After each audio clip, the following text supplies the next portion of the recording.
হয়তো এই ছাত্ৰীসকল ভাষাহীন হৈ পৰিছে ছাত্ৰ ছাত্ৰীসকল আৰু ছাত্ৰ ছাত্ৰীসকলে নিজৰ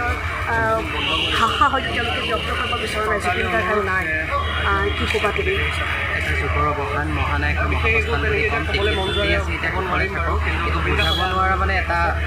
খবৰ পাইছোঁ আমি আৰু সৰুৰ পৰা আমি জুবিন দাৰ গান শুনি পেলাই ডাঙৰ হৈছোঁ আৰু সেই গান এতিয়া আৰু উভতি নাহে তেখেতৰ এখন চিনেমা আছে ৰৈ ৰৈ বিনালে সেইখনো তেখেতৰ আদৰোৱা হ'ল কিন্তু চৰকাৰৰ মুক্তি পাব চাগে সেইখন সকলোৱে চাবই লাগিব তেখেতৰ আত্মাৰ কোনো আচৰণীয় জনাইছে মানে ক'বলৈ একো ভাষা নাইকিয়া হৈ গৈছে মানে বুজাব নোৱাৰা এক অনুভৱ আৰু এইটো আশা কৰা নাছিলোঁ যে এনেকুৱা এটা নিউজ ততাতৈয়াকৈ আহিব বুলি তেখেত য'তে আছে শান্তিৰে এইদৰে যি খবৰ আহি পৰিলে অনাকাংক্ষিত খবৰ আহি পৰিলে সেই খবৰে হয়তো মৰ্মাহত সকলোকে ছাত্ৰ ছাত্ৰীসকল আছে এগৰাকী ছাত্ৰী আছে কি ক'বা এই খবৰে হয়তো যথেষ্ট ঘটিছে সকলোৰে মনত